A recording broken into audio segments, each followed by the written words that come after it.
दोस्तों public sector company में जो है ना बहुत ही शानदार भर्ती निकल कर आ चुकी है। आप यहाँ पे देख सकते हैं 500 पदों पे असिस्टेंट के पोस्ट वैकेंसी निकाली गई है ऑल इंडिया बेसिस से। आप किसी भी राज्य से आते हैं तो आप इस भर्ती के लिए अप्लाई कर सकते हैं। अगर आपको जल्दी में सरकारी नौकरी चाहिए ना तो ये फॉर्म आप जरूर भर दीजिएगा। जी हाँ दोस्तों, इसमें ग्रेजुएशन पास बोला गया है और इसका एग्जाम इतना फास्ट होता है ना, कभी जैसे आप देखे होंगे बिहार एसएससी हो गया या एसएससी हो गया जो सेंट्रल लेवल का होता है, उससे भी फास्ट एग्जाम यहाँ पे होता है, सिलेक्शन होता है। आपको बिल्कुल भी समय नहीं मिलेगा यहाँ पे तैयारी करने के लिए। तो जो लोग पहले से तैयारी करते हैं वही लोग यहाँ पे जो एग्जाम को निकाल पाते हैं। अगर आप पहले से तैयारी कर रहे हैं और आपको पूरा कॉन्फिडेंस है तो आप इस फॉर्म को जरूर भरिएगा। 500 पदों वैकेंसी है, स्टार्टिंग सैलरी 40,000 रहती है फ्रेंड्स, और हर साल सैलरी बढ़ता भी है। इसके अलावा अलाउंसेंस वगैरह जो होता है वो अलग है, रेंट वगैरह आपको मिलता है, हाउस रेंट, ये सब अलग है। तो स्टार्टिंग इन हैंड सैलरी आपको देख सकते हैं यहाँ पे 40,000 अप्रोक्सीमेटली यहाँ पे बताया गया है, मेट्रो सिटी में अगर आपकी जॉब लगती है तो। और यहाँ पे जो आपका क्वालिफिकेशन है फ्रेंड्स वो आपका ग्रेजुएशन होना चाहिए और आपका रीजनल लैंग्वेज, मतलब जहां से फॉर्म भर रहे हैं ना उस स्टेट का रीजनल लैंग्वेज आपको पता होनी चाहिए। जैसे मान लीजिए आप यूपी से फॉर्म भरेंगे तो यूपी में इसकी जो वैकेंसी है वो आएगी ही आएगी। अगर आप हिमाचल प्रदेश से फॉर्म भरेंगे, दिल्ली से भरेंगे, बिहार से भरेंगे, झारखंड से भरेंगे, तो इन सबका जो रीजनल लैंग्वेज है क्या वो हिंदी है, तो आपका हिंदी आना चाहिए। भोपाल से एमपी से भरेंगे तो वहां का हिंदी लैंग्वेज है तो वहां का हिंदी लैंग्वेज। तो हिंदी लैंग्वेज आपको जिस राज्य से फॉर्म भरेंगे उस राज्य का आपको पता होना चाहिए।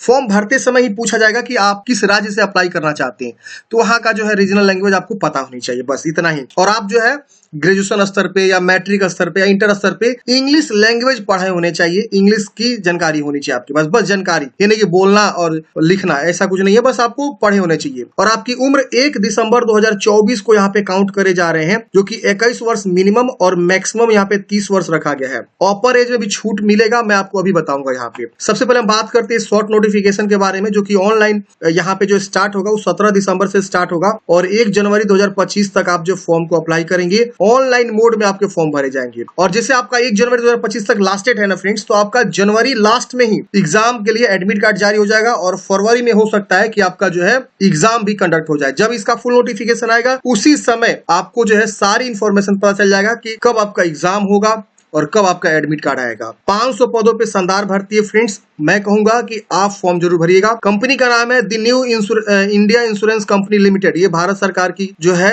पब्लिक सेक्टर की जनरल इंश्योरेंस कंपनी है जो ऑल इंडिया काम करती है। आपने इसका नाम जरूर सुना होगा इंश्योरेंस के फील्ड में। अब यहाँ पे देखिए ये वैकेंसी आपका जो है आई थी, आप देख सकते हैं यहाँ पे 29 जनवरी 2024 के डेट में, और इसी के बेस पे हम सिलेबस को समझने वाले हैं। उस समय 300 पदों भर्ती निकाली गई थी और यहाँ हर एक स्टेट वाइज वैकेंसी यहाँ पे इन्होंने दिखाया हुआ था, तो उसी तरह से वैकेंसी आएगी, हर स्टेट वाइज वैकेंसी दिखाई जाएगी। और देखिए आपका जो फॉर्म भरे गए थे वो 15 फरवरी तक फॉर्म भरे गए थे और एग्जाम आपका जो है 2 मार्च को कंडक्ट किया गया था और यहाँ पे मेंस भी उसके 2-3 हफ्ते बाद कंडक्ट किया गया था और यहाँ पे कॉल लेटर बताया गया है। तो ये बहुत जल्द जो है एग्जाम कंडक्ट करती है, सिलेक्शन इसका बहुत ही फास्ट होता है। अब यहाँ पे एज मैंने बताया तो आपका जो 1 दिसंबर को एज यहाँ पे काउंट करे जा रहे हैं, ध्यान दीजिएगा। यहाँ पे आपका 21 और 30 रहेगा, उस समय की वैकेंसी है। तो यहाँ पे जो है 1 जनवरी था 2024, लेकिन अभी के जो वैकेंसी 500 है, ध्यान दीजिएगा 1 दिसंबर 2024 को एज की गणना एक बार और दिखाए तो आपको नोटिस से देखिए, आपका जो एज की गणना हो रही है वो 1 दिसंबर 2024 को करी जा रही है,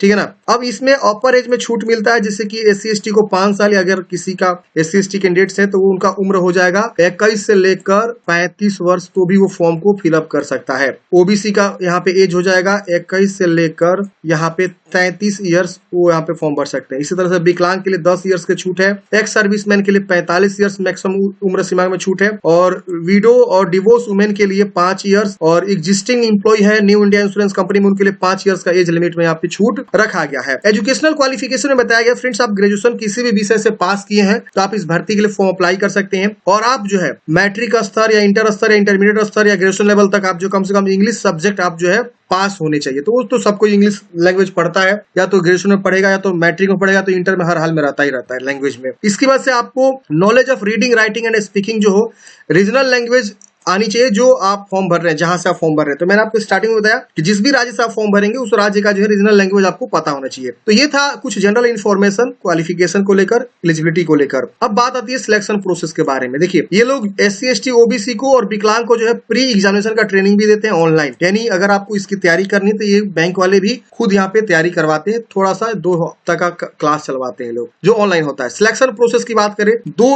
यहाँ पे एग्जाम होगा, एक आपका प्री एग्जाम होगा, एक मेंस होगा। उसके वजह से रीजनल लैंग्वेज का भी टेस्ट होता है। 3 एग्जाम होते हैं।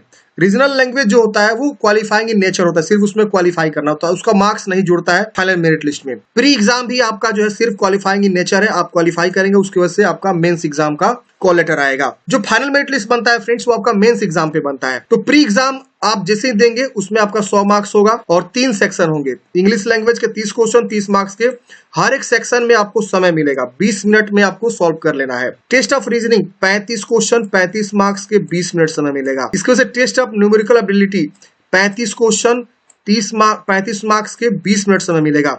यानी 1 घंटे में आपको जो है 100 क्वेश्चन सॉल्व करने हैं। सेक्शन वाइज यहाँ पे आपको समय यहाँ पे दिया जाएगा। यहाँ लिखा हुआ है candidates will have to qualify in each test by scoring passing marks. आपको ना तीनों सेक्शन में ना पासिंग मार्क्स होना चाहिए। अगर उससे कम रहा और आपका स्कोर अच्छा बन रहा है फिर भी आप फेल माने जाएंगे। जैसे फ्रेंड्स आप यहाँ पे ना जो प्री एग्जाम है क्वालिफाई कर जाते हैं, उसके बाद से आपका होता है मेंस एग्जाम। मेन एग्जामिनेशन भी ऑब्जेक्टिव टाइप होता है, इसमें 2 घंटे का समय मिलता है और यहाँ पे सेक्शन वाइज ही समय मिलता है। 5 सेक्शन में क्वेश्चन होते हैं। पहला इंग्लिश लैंग्वेज 40 क्वेश्चन 50 मार्क्स के, दूसरा जो है test of reasoning 40 question 50 marks के, न्यूमेरिकल एबिलिटी 40 क्वेश्चन 50 मार्क्स के, कंप्यूटर नॉलेज 40 क्वेश्चन 50 मार्क्स के, जनरल अवेयरनेस 40 क्वेश्चन 50 मार्क्स के। इसमें भी अलग अलग सेक्शन वाइज आपको समय मिलेगा।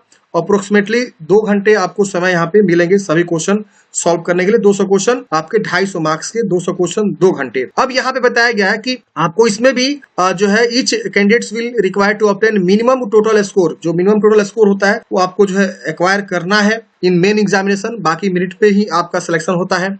आप सबको पता है कोई भी कॉम्पिटिटिव एग्जामिनेशन होता है, जिनका अच्छा खासा स्कोर होता है उनका सिलेक्शन होता है। तो आपको मैक्सिमम से मैक्सिमम यहाँ पे जो है कोशिश करना है कि हमारा स्कोर बने, लेकिन मिनिमम से कम अगर रहेगा आपका स्कोर तो आप फेल हो जाएंगे। तो ये यहाँ पे ये चीज बताया गया है। और यहाँ पे बताया गया कि मेंस एग्जामिनेशन के बेस पे ही आप शॉर्ट लिस्ट करे जाएंगे, लेकिन called for regional language test before final selection. आपको जो है फाइनल सिलेक्शन से पहले रीजनल लैंग्वेज टेस्ट के लिए भी बुलाया जाएगा। रीजनल लैंग्वेज टेस्ट अगर आप पास नहीं करते हैं तो फिर आप शॉर्ट लिस्ट में नहीं आएंगे। तो रीजनल लैंग्वेज बहुत ही इंपॉर्टेंट है।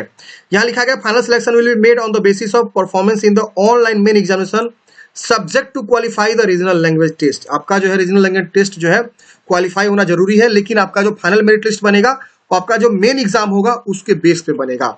अब यहाँ पे बताया गया नोट में कि आपका जो है ना रॉन्ग आंसर पे कुछ पेनल्टी है। जो 1/4 का पेनल्टी मार्क्स होता है वो यहाँ पे आपका असाइन किया गया है, प्री में भी और मेंस में भी। तो आपको जो है गलत नहीं करके आना है, गलत करेंगे तो आपका निगेटिव मार्क वहां पे लग जाएगा। अब यहाँ पे आपको आता है फ्रेंड्स कि आपका कैटेगरी वाइज स्टेट वाइज जो है जब फाइनल मेरिट लिस्ट आपका प्रिपेयर होगा तो कैटेगरी वाइज स्टेट वाइज जो यहाँ पे तैयार होता है।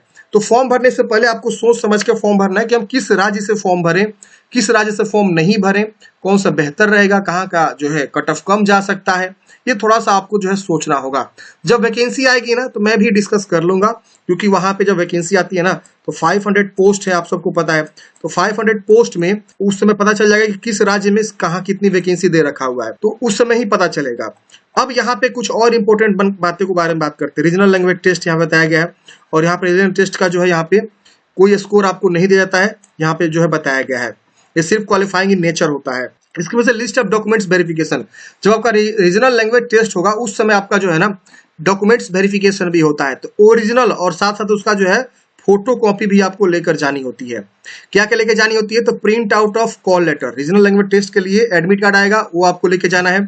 और जो आपका फॉर्म भरेंगे तो वो एक फॉर्म जनरेट होता है ना आवेदन फॉर्म, उसको भी आपको लेकर जाना होता है। तो जब भी आप फॉर्म भरें आवेदन फॉर्म को अच्छे से सुरक्षित रखें।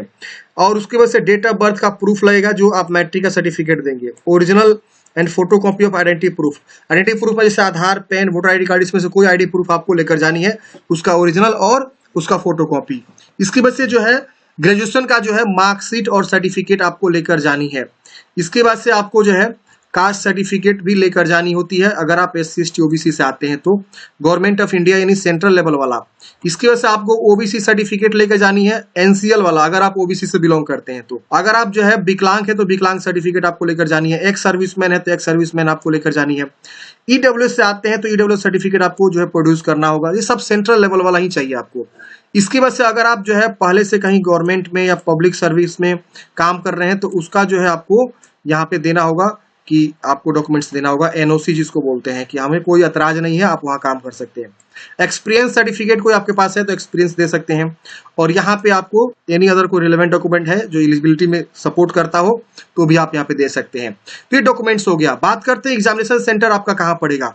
देखिए पूरे ऑल इंडिया में आपको एग्जाम सेंटर देखने को मिलते हैं। आप यहाँ असम में भी, दिल्ली में, गोवा, गुजरात, हरियाणा, कर्नाटका, हर एक राज्य में, उत्तर प्रदेश, उत्तराखंड, हर राज्य में आपको जो है एग्जामिनेशन सेंटर देखने को मिलेगा। ये प्री वाला एग्जामिनेशन सेंटर ज्यादा है, मेंस का एग्जामिनेशन सेंटर थोड़ा सा आपको लिमिटेड देखने को मिलेगा। तो ऐसा नहीं है, आप जहां चाहे वहां एग्जाम सेंटर ले सकते हैं। फॉर्म भरते समय आपको चूज करने का ऑप्शन मिलेगा।